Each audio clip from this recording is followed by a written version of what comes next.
aliniambia ninunue kuku kwa sababu I wanted more money. Kuku jogoo nikanunua.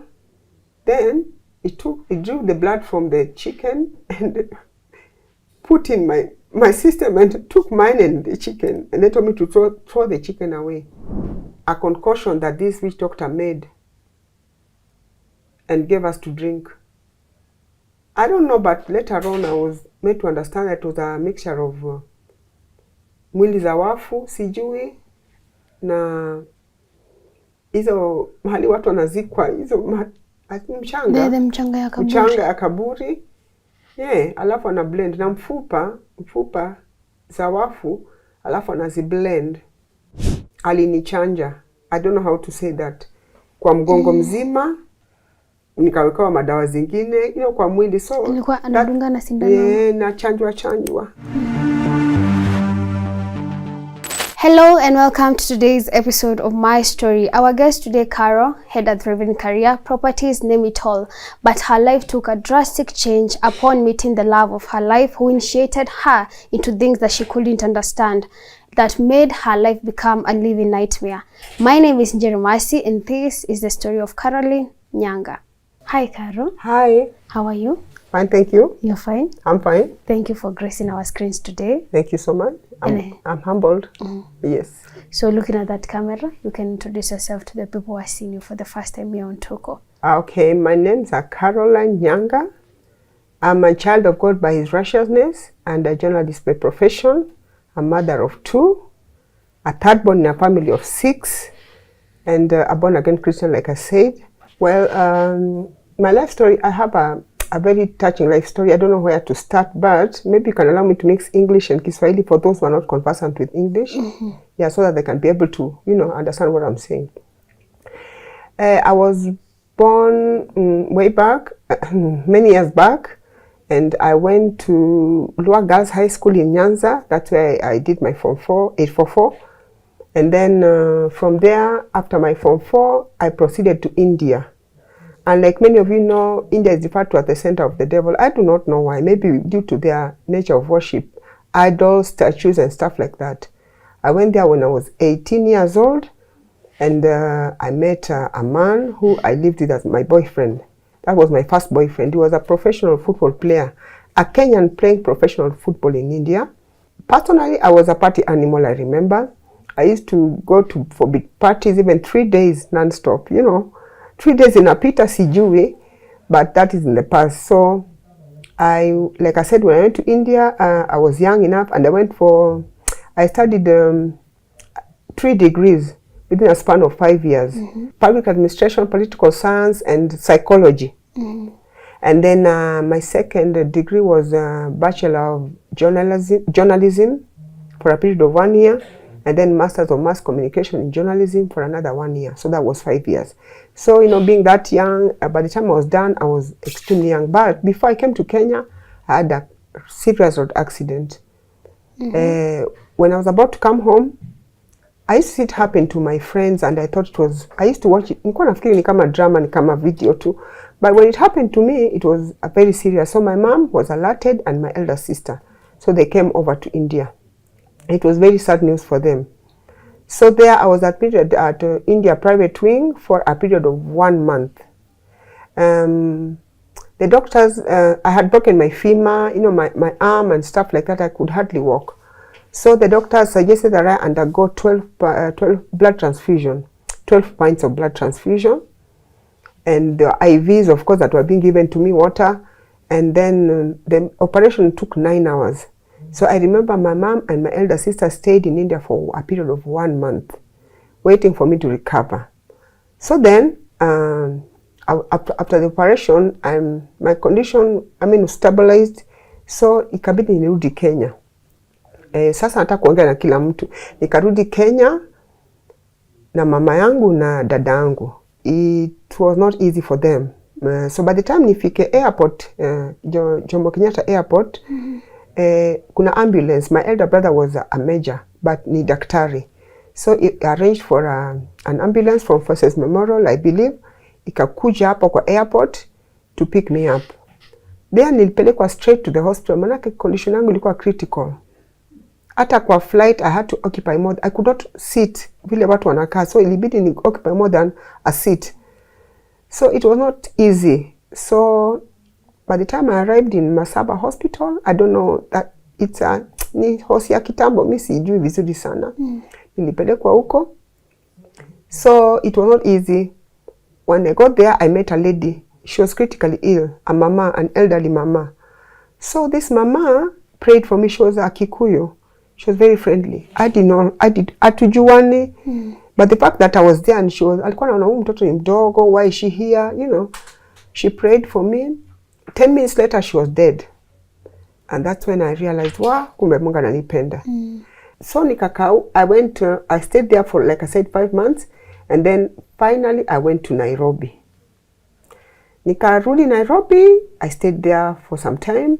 Then I was privileged to get a job with a media house, a popular media house at the time. I was among the best journalists in that media organization. I will not mention the name for security purposes, but anyway, it's okay. Now, I was I was actually privileged to interview a number of musicians locally and abroad. There were so many musicians, comedians, actors, actresses. Even though sometimes I suffer from loss of memory because of the things I've been through, you know, the witchcraft and stuff like that, but I can remember. Like if we talk about musicians, local musicians, we have so many little musicians and Kikuyus and stuff. But just mention a few.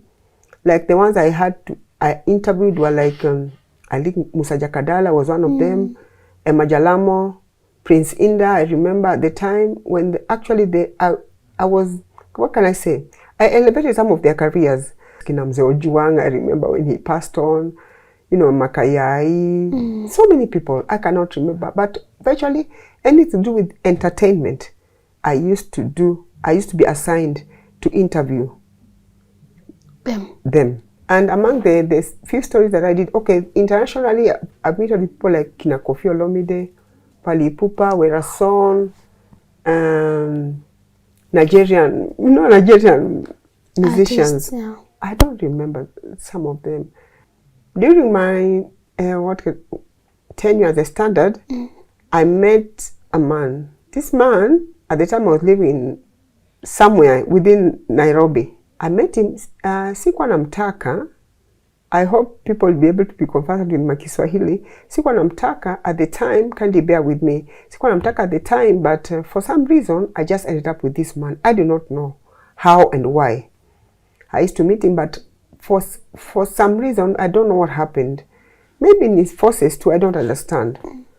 The reason I'm saying forces, because maybe I'll tell you my story later. So, I met this man in that particular estate when I was working with this media house. And then one thing led to another. We came together as one. I remember my mom was not very happy about it, but it is okay. Ukishaamua umeamua, you know, kama you tutaki kujua. I don't know what I was getting myself into. So I lived with this man for a period of more than 10 years. At the time, I remember he used to drink a lot. He was literally a drunkard. Alikuwa anakunywa from morning to evening. And then alikuwa tu vita all the time. Hatukuwa tunakopa vizuri na huyu jamaa. Ilikuwa tu ni shida. They used to call me CNN, Caroline Nyanga Network, because of due to my wide network of, you know, doing interviews for various musicians. One of my colleagues gave me the name Network, CNN. Now nikienda hapo kwa ofisi watu wananiuliza CNN nini mbaya? Naambia niko na shida mingi sana. So nikikuja home sina hiyo peace of mind, sina furaha at all, because ilikuwa tu vita mingi sana at the time, I mean most of the times. So one thing led to another. Nikakuwa mgonjwa at some point, critically ill. Nikienda hospitali hakuna kitu inaonekana. So in between nikipata mimba, hii story I have not told it to anybody, as in I think maybe during a talk show, but to my family members it's going to be the first time when I hear my brothers and sisters and many other people, even the man that I was living with at the time. Hakuwa najua ya kwamba na miskari. Yani nikipata mtoto inatoka. I have 2. I lost 4 kids. Sikuwa najua nini nanifanya. Maybe I thought mimi ndio niko na shida ama my womb has a problem. This media house that I was working with, I was assigned to go and interview a witch doctor. People were scared, but I was daring. Me and my colleague, so we went. When I got into the witch doctor's den, I remember it was within an estate within Eastlands. So, when we went there, the witch doctor actually akatuliza, are you sure you want to do this? Are you sure? And I said, I'm sure. The interview now. Yeah, the interview now, the witch doctor. He said, are you sure you want to talk to the evil spirits? Because when you go to a witch doctor, you have to talk to evil spirits. Because he's employed by the evil spirits. He's an employee, sort of, you know. Mababu. In Kiswahili wanaitwa mababu. So mganga ni mfanyikazi wao. So he told me, are you sure you want to do this? And I said, I'm sure. So he told me, go back for another 1 week, come back if you're ready. We went back. Came back with my colleague. I will not mention his name because he's late. Photographer. So we went back, and I was sure this time around that I wanted to do this. So the first thing that this witch doctor showed us, it was, like I said, he had a big den. Very big den. So inside the den, there were 7 pots full of blood. You understand? And big, you know these straws that we use to take sodas, it's in Indogo. Huge straws. You know, there were 7. Like I said, 7 pots of blood with huge straws zilikuwa hapo. So nikauliza, what are these for? Akaniambia, hii ni chakula ya mapepo, mababu. I didn't quite understand. So mimi nikasema, mimi nataka kuwaongelesha. You know, I was eager. I didn't know what I was getting myself into. Then he showed us some briefcases. Sort of like briefcases. I don't know how to call them. Hizi sanduku ndogo ndogo. I don't know how to call them in English. Yeah, they had money. Millions, as in thousand notes imejaa kwa masanduku. You know, the tithe and the offering that you give in church cannot be compared to what goes to the witch doctor. Yeah. The money was too much. That's what I saw. That's what I learned. So nikamuuliza, akaniambia, ini the bill. Offering sacrifices are given to mababu. Nikasema, okay, no problem. Because at the time I had money. I also wanted to mention that at the time I had money. I had so many plots, I had vehicles, and I had millions. So for me, I was okay. It was just, everything was just okay. When she told me about that, I was like, okay, no problem. So we went there, and then this witch doctor asked us again to go inside. Now there's a outside. Now that was outside. Now inside the den, we had to get inside with my colleague. So we walked into the den with my colleague, I remember, and he had to entice the evil spirits. Now, how was he enticing the evil spirits? He was using incense. Unajua incense, inaitwa incense. The burning incense. Burning incense. And then chanting rituals. As he burns the incense, he anachant rituals. Alafu anachukua handbell. He has a handbell. Anashake. So when chanting rituals and burning incense and using the handbell, entice the evil spirits. So it took a while. Now this man, at some point, he just went quiet after doing that. I don't know what happened. He was not talking to us anymore. So I think these people overpowered him. They were coming from various places. I do not know where they were coming from, but I managed to speak to them later, and then I'll be able to let you in on where they are coming from. So this man, after this witch doctor, it took about an hour.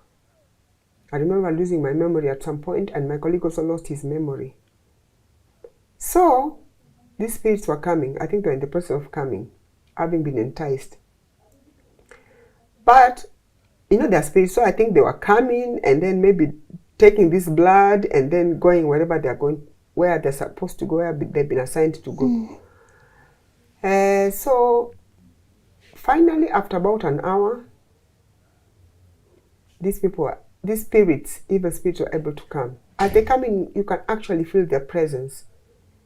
There was total darkness. You know, mapepo ni giza. There was total darkness. So, as they were coming in, there was darkness, and then we could actually feel their presence. We were not at ease at all with my colleague, I remember. So the first one, as the first one comes, you know, like somebody who has been locked in a well, a hole, and then that sound is so strange. I've never experienced such a sound in my life before, but the first one came. Actually, they were all men. Sikuona mwanamke, sikusikia sauti ya mwanamume hapo, ni walikuwa wanaume wote. The first one came. As he drops, you know, there's a sound, I don't know how to explain it. There's a sound of a bell. I don't know. He comes and then he drops. Alafu anasema mwanangu niko hapa. The first one. The second one. Third one. Fourth one. By the time the fifth one was coming, I lost my memory. Also, my colleague lost his memory. Then the sixth one came, and the seventh one. When the seventh one came, they were able to restore back our memory. I don't know how they did. You know, these are spirits. So, they told me, like, I can see you've been waiting for us, but you are busy. They're talking Kiswahili sanifu, si Kizungu. Hawasemi Kizungu, Kiswahili sanifu kabisa. You were waiting for us, but tulikuwa busy, tulikuwa tunaenda ngambo kuvuta wale ambao wamekwama. So I'm like, ngambo? How? Akaniambia, you know, ukienda na ndege mnachukua 7 hours or even more. But we are spirits. Once tumeshachukua hiyo dhabihu, it takes 5 minutes. I'll go to America, I'll go to UK, I'll go to any country, Canada, whatever. Mali nimeassigniwa. Then I'll be able to get into that person, and then bring him back home. That's why you see there are people who disappear for years and then all of a sudden they come back. Dhabihu zimetolewa. Of course, Kenyans do it a lot, but they will not admit. The amount of sacrifices that are made to the witch doctor's den or to the evil spirits are more than what is done in church. That is the truth. So, but they will not accept it. Now, then they told me, do you want to speak to your late dad? And I said, no. They were asking me. I lost my dad, you know, many years ago. My dad was also one of the veteran journalists at one of the media houses where I worked. So I told them there's no connection between the living and the dead. So I remember after that, I was traumatized. Then they continued talking, and they are very good at quoting Bible verses. They know. Remember, the devil was also a spirit at some point. So, an angel at some point. Yeah. So, we spoke, we had a long conversation. Then after that, I asked them, where do you come from? And they told me that wanatoka baharini, wanaishi baharini, oceans, Indian Ocean, Pacific Ocean, Atlantic Ocean. I don't remember the other oceans that they mentioned, but there were 5. They come from there. Once you entice them, they will live there, go where they've been assigned, come, take the whatever, and then go where they've been assigned. Of course, you cannot see them because they are spirits. So I said, okay, no problem. And by this time, Carol, yes. a little bit, who are you speaking to, the spirits or this muganga? The spirits. It's the spirits that I'm talking to. Muganga went quiet, as in Muganga was overpowered. When the spirits came, he could hardly talk. He was not even moving. He was quiet. He was still. You know, like a dead man. So I was talking to these people. I got a car. I was talking to them. And then they told me, like, do not write anything bad about us, because you know where to get you. And I said, I cannot do that. And then they told me, don't worry. The story that you're about to write will break record, will sell copies like never before. And I said, no problem. So we spoke, and then my colleague requested if he could take pictures of them. And then they agreed. So he brought out his camera. It was a good camera. Took pictures. You know, as we were actually watching the camera, ilikuwa tu mfupa. Tunaona mfupa. You know, it didn't make sense. We tuko kwa giza, you take a picture, alafu unaona mfupa. Then after some time, they disappeared. Those things disappeared. You know, you can't take a picture of evil spirit and expect, you know. something is just, I don't know, something was amiss. So these pictures, they disappeared. So my colleague was, you know, he was sort of like, you know, shocked. I was also in shock, but we kept quiet. So after talking to them, after finishing the interview with the evil spirits, now they were leaving. The same way that they came in is the same way they were going out now. Blah, blah, blah, blah. But this time there's no enticement because they've already been enticed. So they had to leave. Witch doctor, all of a sudden he began talking to us. Then my colleague told the witch doctor, like, these are my pictures in Mepotea, the photo that we took. Then the witch doctor said, these are spirits. How do you expect to take the pictures and expect, you know? So shock on me, shock on this man. We stayed there for some time. In fact, at the time I was feeling ill. I was not okay. I mean, health-wise and everything. You know, you cannot talk to evil spirits and be okay. I even lost my memory. I felt like my memory, that's where my memory loss ilianza, by the way. We left there, and as we were going out, my colleague, I felt like I needed to go and see a pastor and talk to man of God, the nearest church I could get to. So I requested my colleague, I asked him if we could go with him, and he refused. He told me he was going to the office direct. So I left and I went to a pastor's. I went to one of the churches and I told the pastor that I've had an encounter with evil spirits. Kindly pray for me. So he prayed for me, and of course delivered me. Deliverance was done. And then he asked me about my colleague, and I said, amekataa, amesema naenda kwa ofisi. That story that I did sold, like I told you, copies, so many copies, like never before. One day as I was walking in town, I felt somebody touched my back. And when I turned to the witch doctor, he told me, Mapapo amefurahia story sana. I went for deliverance again. That was my second deliverance.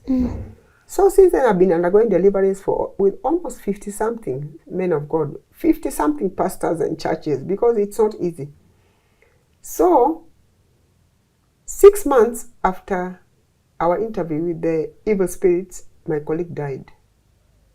You understand? Because he never underwent any deliverance. You cannot talk to an evil spirit and expect to survive. Kama hujafanyiwa deliverance, it is impossible. These are evil spirits. So alikuwa tu mgonjwa, akagonjeka. 6 months, it was normal. Me, I survived, but I had so many issues. At the time, I remember, I took a friend of mine from Ukambani to a witch doctor. You know, at that time, having spoken to them, I felt like, these are my friends. I didn't know what I was getting myself into. So I took a friend of mine. She wanted sonko fulani, let me put it that way. So, sponsor. So we went together. Upon arrival at the witch doctor's den, of course, the same procedures. But now, what shocked me was that these evil spirits recognized me. They told me, tunakujua. So I was like, unanijua? Akasema, ukumuku tulikutana mahali sasa uko hapa tena. So I was like, Jesus. Of course, this lady was told to give to us the bill fulani, sacrifices, offerings, whatever it is, a lot of money. It's about like 10K. And she was given medication, something like, I don't know what. It was, I don't know what it was, but there's something that she was given, and she was told to take this concoction, I think so, to put in the food of the person that he wanted. So, alipata huyu jamaa, but it didn't last for long because, you see, the enemy came to kill, steal, and destroy. So, I've not been in touch with her, but I know that it never lasted. My third encounter with the evil spirit, with the witchcraft, now, with the evil spirits, was when I met this man, like I said.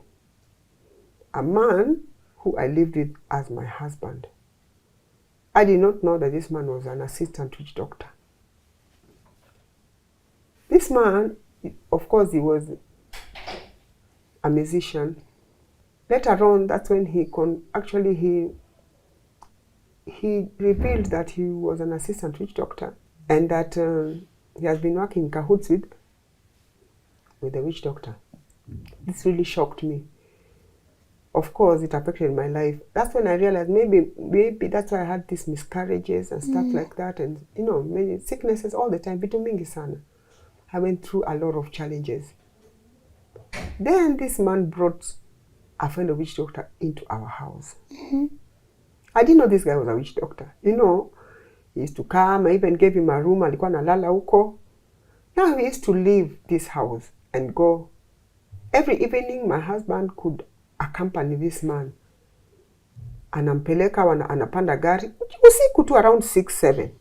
Then he says he's going to work. So I was asking, hii ni job gani unafanya? Yakaniambia, anaenda kudumia watu mahali, anaenda tu job. Then one day in our house, he was able to entice evil spirits. That's when nika realize kumbe huyu pia ni mganga.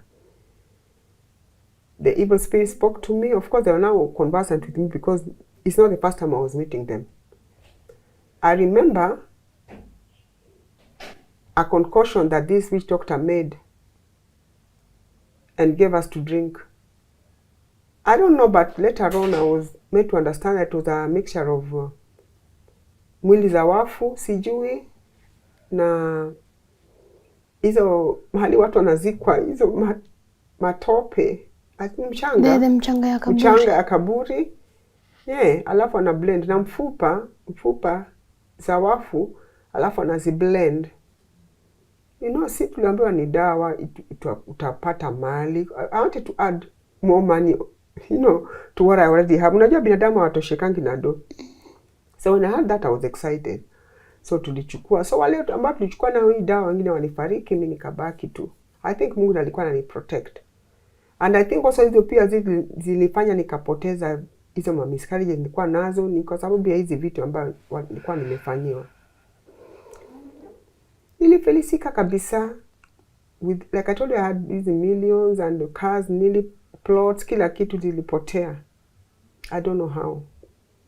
But after my encounter with these witch doctors, and also learning that this person that I was married to, and he brought his fellow witch into our house. So I remember this witch doctor alikuwa anaenda huko job. Nikamuliza naenda wapi, akaniambia anaenda makaburi, anaenda kwa cemetery. I will not mention the name of the cemeteries because there's one popular cemetery alikuwa anaenda, but there are quite a number pia alikuwa anaenda kudumia watu. So nikamuliza, hii jambo nafanya, hii cemetery iko na watu aina gani? Akaniambia nahudumia categories za watu tofauti. He refused to tell me at first, but after some time he opened up and was able to tell me. Prior to that, alinichanja. I don't know how to say that. Kwa mgongo mzima, nikawekewa madawa zingine, kwa mwili. So nilikuwa anadunga na sindano. Yeah, na chanjwa. That's why unaona pastors wanafanya deliverance, because kuna vitu waliweka kwa mwili yangu that have actually affected my life, and even the way I look, among many other things. So like I said, alikuwa ananiambia anaenda huko kaburini and anahudumia watu tofauti. Nikamuuliza kina nani? Who are these people? Because I was curious to know as a journalist. Kanambia, that category in youth, okay? And then the second category in musicians. Third category, politicians. Then prominent businessmen and women. Unanielewa? That category. Alitaja. And pastors. That is the fifth category. So nikamuliza, procedure ni nini? Akasema wanaenda wanalala katikati ya makaburi. Okay? Kisha wanapewa, anawapatia instructions. He is not the only witch doctor. There are quite a number. Wako wengi. So wanawaambia, they instruct them what to do. And then wanaendelea kupata mali. You get the point? So I was shocked. I was like, oh my goodness. Kumbe hizi vitu zinafanyika hapa Kenya na tujui. So that's why alikuwa natoka kwetu akienda makaburini kila usiku. Na hata mimi, at some point, aliniambia ninunue kuku kwa sababu I wanted more money. Kuku jogoo nikanunua. Then he drew the blood from the chicken and put in my system and took mine and the chicken, and they told me to throw the chicken away. Konde, I think it was initiating me. I was initiated unknowingly. That is also, it happened, but I didn't know. At the time, I was totally confused, and I'd lost my memory. I didn't even know what I was doing at the time. So this went on. Kafika point, I said enough is enough. But before that, nikifanya na hii media organization, like I said, I was I was one of the best journalists, and I was versatile. So at the time I was assigned to go and interview mortuary attendants and morticians. So I went to a hospital, a very popular hospital, I will not mention the name. There, because they noticed I was a bit scared, they locked me in with the dead. I remember. And I lost my memory. Then they came after some time, and they told me that nilikuwa na uoga. That's why walinifungia na maiti huko ndani kidogo, so that nisikuwe muoga. So I went for deliverance again. I remember I was mad at them. Of course, they told me the procedure, embalming the dead. These are not, they nurse the dead, morticians. They embalm, they wash, and many other things that are done. The way we have doctors or nurses who nurse, I'm a living being. The same procedure ambayo inatreatiwa nayo cannot be used to treat the dead. Dead have their own way. The dead have their own nurses who are called morticians. You get it? And we are nursed by I'm a living being, so we have our nurses who nurse us as a living being. So when I was there, after being locked in there, I was affected. Then I went back to pastor. They told me, don't ever go to a morgue again and to do such kind of interviews, usikubali. And then finally I went to a mortuary. I went to interview a mortuary attendant, not a mortician. A mortuary attendant is somebody who has not undertaken this course. He's just maybe a class 4 dropout for that matter. Alikuwa navuta bangi in Nyanza. I went there. This guy was dancing. As I went to interview, he was dancing. I know everyone there is dead. Then he said, you're the only one who's not dancing. Kila mtu hapa na dance. So I'm wondering, who are these guys who are dancing? And wanna dance. Then he was slapping them. The dead. When somebody is dead, you're naked, slapping the ladies at the time. Hi, Anyango dance, Atino dance. I'm like, this is a madman. Then after that, he told me, wanawake, mbona mnakwanga na maringo? Why do you feel sweet for us men? There's a lady who was brought here when her body was still warm, hot. And alikuwa aniringia, nilimalizana na yeye. That's what he told me. And I was like, Jesus, I'm dealing with a psycho. Then he told me, my dear, you're such a beautiful lady. Unataka nikudunge na madawa gani wakati Mungu atakuchukua? So I told him, let me go and get some credit na rudi. Vile nilitoka, I could not stand. I was dealing with a psycho, so I left. And I told God, Mungu nisamehe. Other than that, I've been to so many churches, and I want to speak to the viewers that we need to be very careful. I'm not here to criticize anybody, but we're living in end times. The word of God tells us in the book of Revelation that during the end times, kutakuwa na manabii wengi wa uongo na wachungaji. I've been to so many churches, and they charge me 10,000, 30,000 for deliverance. For deliverance. I don't think it should be freely. Jesus Christ paid he died on the cross for us. Why would you still ask me for 30K, 10K, 20K? I didn't know that I would lose millions, and I don't know. It's so frustrating. That time, I felt critically ill. When you're undergoing stress, when you're under stress, when you lose a lot of money, naturally you become stressed, and then there are most people take off. Hata marafiki zangu wote walinitoroka, majority. Ni mimi na Mungu, me and my God, and I thank God. But I believe there are good men, and there are good women out there, and men and women of influence. That's what that's how the Bible refers to them, as men and women of influence, destiny helpers and connectors. I believe they're out there.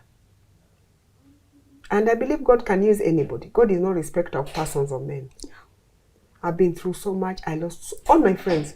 Even right now, if I call my friends, even the people that are interviewed, they don't pick my call. They don't. Sometimes there are times I go through a lot of, frustration, and I feel like ending it all. But then God has been faithful. I don't know. I'm just trusting God. I know that our God is a living God. Is faithful, and He can use anybody to get to me. Sure. But my brother has been very helpful, my elder brother. But there's a limit to what anybody can do. Even my other siblings, we are 6, 3 boys and 3 girls. There's a limit to what they can do because they also have their families to take care of. And priorities. Personally, they have tried their best. But you see, hata mimi niko na shida zangu mingi sana. And my elder brother, like I said, amesimama na mimi sana. Amekuwa kama baba na mama.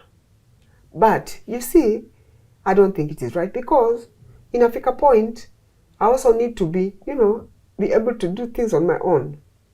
I used to do them, but not that I never used to. I used to do, but because I lost everything, I think it just dawned on my elder brother like, hey, sister yangu mdogo akona issue. Most journalists, we interview people. We are known to interview, but we don't tell our life stories. But find a journalist who has come out openly with her life story, telling people what she's been through, like I have done, is not easy. It took courage, and I think it's God. It was time for me to just tell out, talk to people, reach out to people out there. And I want to tell anybody who's going through the same situation like I went through, or like I am in right now, not to give up because our God is faithful. With God, all things are possible. Whatever may seem impossible with man is always possible with God. God is a spirit. So He uses men and women of influence to come to our rescue. Mungu hawezi shuka kutoka mbinguni akuje hapa. Akishuka tutakufa sisi wote. Atatumia mwanamume ama mwanamke. God humbled me. I think this is why Mungu alikuwa anatumia njia ya kunihumble, kufanya nipoteze kila kitu ili nimrudilie, just like the story of Job. Job underwent a lot of things, but eventually Mungu restore back twice whatever he lost. At what point do you and this assistant witch doctor break up and you leave this marriage? It's been 7 years, almost 6.5, 7 years since we broke up. Yeah, 6 years when I broke up with this man. Actually, he went out. He traveled to a neighboring country, came back, and said that I'm not the right partner for him. After staying for how long in marriage? After staying for more than 10 years with this man in marriage, he said, mimi si, Mungu amemwambia mimi si. Mungu wa mama babu. So unajua, amekuja na, I'm not in here to condemn anybody. Amekuja amesema, amepatia Mungu maisha yake, which is okay. Hiyo ni kati yake na Mungu. I'm not here to condemn anybody. Lakini alitoka akaniacha akaoa. And when you're going through all this, wakati wanakuchanja, when they are transfusing your blood na ya kuku, yes. Why your children, the one that survived? They were told to, they were being locked somewhere like in a room. They were not allowed to see these things. You understand? They are not allowed to see these things for some reason. I do not know why. So they didn't even know. They didn't even know what was happening. They were not conversant with what was happening at all. They were just there. Walikuwa nafikiri ni mchezo ya paka na panya or something. But these things happen. These things happen, and it's very sad because it's very sad that mtu ambaye unakaa naye anaweza end up kukufanyia vitu halafu baadaye ndiye anasema kwamba yeye ni mganga, ana reveal. And maybe ametengeneza kati yake na Mungu, but hizi vitu ambao walinifanyia wangezitoa ingekuwa afadhali, but kama wameziacha, mapasi ndio sawa, wanashughulika na mimi, wana struggle na mimi. Na hata kama umeokoka na unaomba na unajua mwenzako ushamfanyia mabaya, sikuje muombe msamaha, mwambie I'm sorry for what I did. But hakuna time mtu ameniambia pole for what I did. Na hakuna mtu amekubali ya kwamba nimefanyia mtu fulani hivi. Na hizo vitu walikuwa nafanya tukiwa nao kwa nyumba. Na God is my witness. I do not lie. I do not know how to lie. God aliona hizo vitu zote ambao walikuwa wamenifanyia na huyo mganga kwa nyumba yetu. But hakuna time mtu amepika akasema, oh I'm sorry nikufanyia hivi. Ama wa reverse hiyo situation vile wanaifanya. Sijui. But like I said, I have no grudges. Nimeachia Mungu. What pains me is that sometimes I have to go through this struggle so much. Nipata a lot of stress. Hata my brothers and sisters wanashangaa. My sister was well off. Nilikuwa nafanya show kwa clubs. Like I told you, nilikuwa napata profit ya $500,000 per night. $500,000. If I take musicians, especially the low musicians, the big wigs, the big names, if I host them in a club in one of the estates, I would get a profit of $500,000. So I would do 2 concerts in a month. That is $1 million. How this money disappeared, I do not know. How the cars I had disappeared, I do not know. How I fell ill to the point of almost dying, I do not know. And passes wananiambia kwamba waliniweka paka spirit of rejection. There's a time all my friends walini reject what? All of them. What have I done wrong? And our colleagues. Even my colleagues walini reject too. I do not blame them because hii spirit ambayo nilirushiwa mimi. So passes wana struggle kunitolea hii rejection, but God is faithful. I think God allows some of these things to happen to humble us and to prepare us for extraordinary services for his glory and also to draw us closer to him. Because mimi sikuwa najua Mungu and I used to take God things for granted. Hizi vitu za Mungu nilikuwa nazichukua tu hivi. But I have learned that we need to put our trust in God because Mungu ndiye anaamrisha men and women of influence. If God does not touch anybody, hawezi guswa na waweze kunisaidia. It's only God who does this. And mimi naongea kama journalist and as a child of God. And also as a mother. Anybody. Ule anaweza reach out, itakuwa sawa.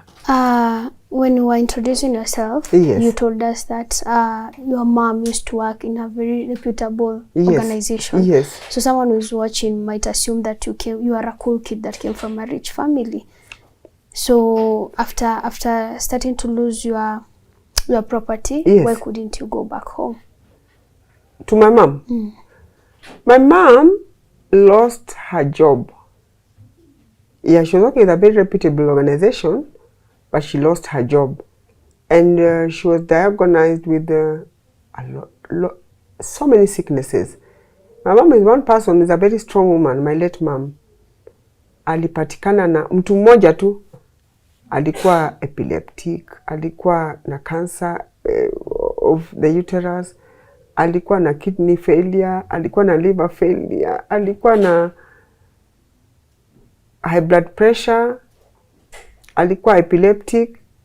Hizo magonjwa zote zilikuwa kwa mtu mmoja mom.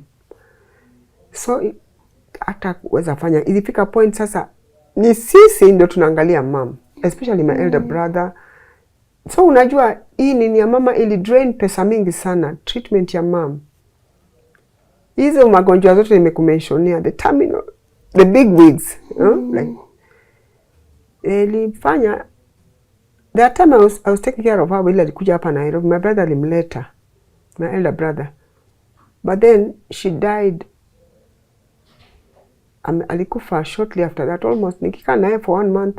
After 1 month she died. Alipelekwa hospitali hapa Nairobi na akakufa.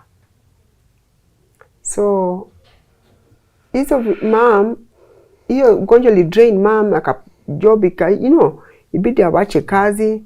At the time also dad passed on. So there are a lot of things that we went through. So mimi mwenyewe after kupoteza hizi vitu, so mom pia walikuwa wanajaribu kustruggle na mimi, but inafika point pia amepoteza job na hizo maugonjwa zote. So it is now the watoto wa mom ndio tena wanamwangalia. So ilifika tu, ilikuwa ngumu sana. Though mama alikuwa anasympathize na ananiangalia, anasikia vibaya sana, but now ishafanyika. And now that you lost your job and you lost your property, yes. Who was facilitating your kids' lifestyle, school, basic needs? You know, I had some savings that nilikuwa naweka kidogo kidogo. So that's what nilikuwa najaribu kufacilitate now watoto, but inafika point mimi sasa sina uwezo. Unapata tu my elder brother Dusha has to come in, pia yako na jukumu zake na familia, friends once in a while, but sana sana my elder brother amesimama na mimi sana, even my elder sister, unanielewa? But there's a limit what they can do. Like I said, saizi maisha pia imekuwa ngumu. Of course kuna wale Mungu amebariki. I'm not here to say that kila mtu anapitia magumu. Kuna wale pia wanaishi tu maisha mazuri, but I'm not here to condemn anybody or to judge anybody, but it's not been easy. So our watoto pia ni Mungu ndiye anawaangalia. Me, that's what I can say. Ni Mungu tu ndiye amewalinda. Manake without God, Mungu ingia kwa moyo wa watu wawasaidie, ingekuwa ngumu sana. Ingekuwa ngumu sana. Yes, that's what I can say. Do you regret anything? Yes, I regret a lot of things in life. History ya majenzi na waongelesha, history ya kumitu mtu na hujamjua vizuri background yake, tafadhali muache. History ya sijui, you know, umepata mpenzi ama the love of your life. Hata wa mama wakubwa na waongelesha, na watu wengine, hata my youth, you know, hata anybody unataka kuolewa ama kuoa, tafadhali jua, what can I say, fanya research yako kuhusu huu jamaa ama huu dem ambaye unataka kuoa ama vice versa. Usirush into marriage. Na usiache mapenzi ikulead sana, yani ifanye feelings zako paka uwezi sikia kile unaambiwa. Seek God. Wakati kuna mchumba ama unataka kuoa mtu, jiulize Mungu, because in every situation God has something to say. Jiulize Mungu anasema nini katika situation yako. By praying and fasting if possible. Don't rush into relationships. Unaona kama mimi I was swayed. Nilikuwa tu hapo, niko young, you know, but now angalia vile maisha yangu imekuwa. There's a time I started bleeding, like I told you. I bled of witchcraft. Niliambiwa ni witchcraft, manake man of God ndiye aliniambia kwamba ni witchcraft. I went to outside Kenya. I can just mention, but I will not mention the name of the pastor. I went to Uganda for prayers. He's a very anointed man of God. Alinifanyia maombi. And before that, he traced the root cause of my problem to when I met this man. If I calculated, ikakuja tu when I met this man. Nilikuwa navuja damu, bleeding for 5 months non-stop. Not 5 days, I'm talking about 5 months. On a daily basis. I'm telling you, doctors suggested that my uterus be removed and a lot of things, and I refused. This man of God prayed for me, laid his hand on me and prayed for me, and the bleeding stopped instantly. I could not believe it. When I came back to Kenya, the bleeding came back after 1 month. But 4 days, regulated, not 5 months, the way it used to be. Caro, do you think the day you went to the first day you went to the witch doctor's place to interview? Yes. When he was enticing the mababu? Yes. Do you think that was the root of everything? Maybe that is the reason why even this assistant witch doctor Yes. Thank you for that question. Because that was the first step. After interviewing those evil spirits, I took a friend of mine. I just happened to take this friend of mine. I found myself taking her. You understand? Third step, I found myself with this assistant witch doctor. Fourth step, he brought another witch doctor. So it was, I think that was the root cause of everything. Talking to them, and then once you had an encounter with them, they'll always come, find a way into your life. So now, what affected me most was when I met this man, because of the things that they did. You know, the other places, they were just enticing, right? But it was not the treatment that was given to me, the medication that was, like I told you, made of so many scary things for me to take and stuff they like made that. You drink dead exactly. Bodies. So I think they went deep, and also the chicken, you know, throwing the chicken's blood into me, mine into the chicken, you know. They went, theirs was extreme. They actually, I had an encounter with evil spirit, but this time I was initiated. Now when I met this man, they actually initiated me. Yeah. So it went deep, much deeper. And that has really affected my life. Because I believe if it was not for this, these are my evil spirits, and these are my witch doctors, my life would be totally different. Yes. Wow. Before we close this interview, maybe looking at that camera, you can speak to anyone who is watching and might like to reach out to you, and also you can share your number if you're comfortable. Okay. You've also mentioned that you have a YouTube channel. Okay. You can also mention the name so that they can go there and subscribe, and maybe watch what kind of content you're doing over there. Okay. Kama jinsi nilivyosema, I'm a journalist. Naomba kwamba mkiweza kusubscribe YouTube channel yangu, iko ukienda kwa YouTube imeandikwa Caroline Nyanga Network, as in CNN. Caroline Nyanga Network. Kindly subscribe, watch and share for the glory of God. That was my first interview nilikuwa nafanyiwa nikiwa kwa media house, not knowing that the person that I'm living with is also a witch doctor. So, because assistant and witch ni same kitu, birds of the same feather, na near flock together. So, naomba msubscribe ikiwezekana. Nitashukuru Mungu sana for the glory of God. Na anybody who has been through a situation ambayo nimepitia pia mimi, don't give up. Mungu yupo. Be strong. Hata mimi mwenyewe, unajua ni vigumu sana kupata journalist ambaye amepitia haya mateso, kusimama na kuwaongelesha. Wengi huwa wanapotea kwa drug, alcohol, ama wengine wanajiua hata kujua. Lakini mimi niko hapa kuambia tu ya kwamba Mungu anaweza. There's nothing too hard for our God. Mungu ni mwaminifu sana, na tutegemee Mungu, tuendelee kunini Mungu. Apart from that, pia ningeomba anybody ambaye anaweza ku reach out to me, tashukuru sana. It is not by my might or strength. Ni vile tu Mungu atakuongelesha ama atashika moyo wako.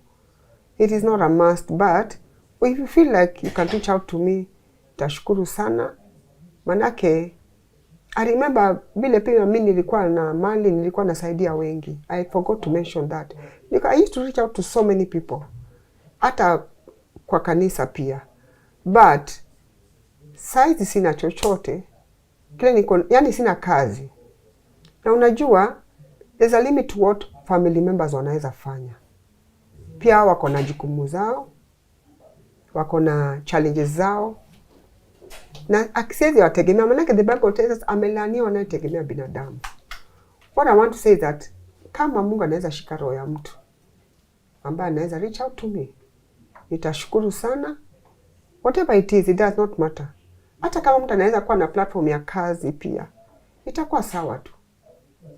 Jumi ni mtu nimesoma, niko na madegree zangu, lakini ziko tu hapa kwa hao. Mapasi wananifanyia deliverance bado, lakini najua Mungu ashatenda. Our God is faithful. So, maybe my number. Yeah, you can share your number. So maybe I can share my number with you. Kama you can reach out, nitashukuru sana. 0724 58 44 43.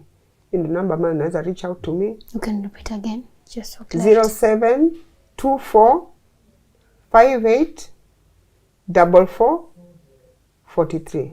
Mungu awabariki sana. And nawapenda sana. God bless you abundantly. Amen. Yes. And apart from deliverance, have you tried therapy? Because the things you went through are very traumatizing. There's a friend of mine who amejaribu kunipeleka huko, but being a spiritual issue, you know, there are things that doctors cannot, wanasema it's beyond them. These are spiritual in a dealing to na spiritual, because as much as I've tried all that, but it's not working. It's not working. I don't know. Watu kuna vile wali mess na maisha yangu. So inahitaji tu hiyo spiritual, yani spirit inachapana na spirit. I don't know how to put it, but that's what pastors wanasema. Wanasema unaweza enda hospitali, ndio utaenda, nishaenda, but still imeshindikana. It's just spiritual. So unapata ya kwamba pasi wana struggle sana na mimi sana. That even I wanted to go to Nigeria to Joshua Selman, but sijapata hiyo opportunity, but nikipata nitaenda tu. Or any other. I believe tuko na mapasi wazuri sana hapa Kenya pia. Nikipata tu ule mzuri, of course pasi wangu ni mzuri. Vile nilisema huyu amesimama na mimi sana. Hata kutoka hapa itakuwa ni shida. Mimi naweza enda tu huko as a by the way kama kuna crusade or something. But my pastor ambaye niko naye kwa sasa, ambaye anaitwa Mwangi, John Mwangi, ako hapo Choka Russia's Life Church. Kopoa sana. Unajua mimi ni mgeni huko, sijakaa hapo for long. But that man of God and the wife amenionyesha love sana. Deliverance, kama ni kusaidia saa zingine, imagine wanaweza nitumia tu pesa, hata kama ninunue kitu kidogo. Hata during Christmas I remember walitoa saa Mungu angado wakaniambia enda nayo kwa nyumba. It's not easy. Okay. It's not easy. Ni vizuri. But tunashukuru Mungu. Amen. Thank you for trusting us with your story. Amen. And we are also hoping that to anyone who is watching, they can come to your aid and help you in any way that they may be helped by God to help you. And we wish you a quick recovery. And may the pastor who is helping you throughout the deliverance journey manage to deliver you fully from whatever you are initiated from. Yes. But he told me it's going to take time. It's not a one whatever. Okay. It's a process. But eventually it will happen. It will happen. It will. Taisha. Wow. And to you, our viewer, thank you for sticking with us up to this point of this episode today. And as usual, I'm waiting to see your comments to hear what you have learned from today's episode. And also make sure that you check out Carol's YouTube channel on the pinned comment below, and also her number, maybe if you want to call her or reach out to her for any kind of help she might be needing. Until next time, my name is Njermasi. Just keep it Tuko.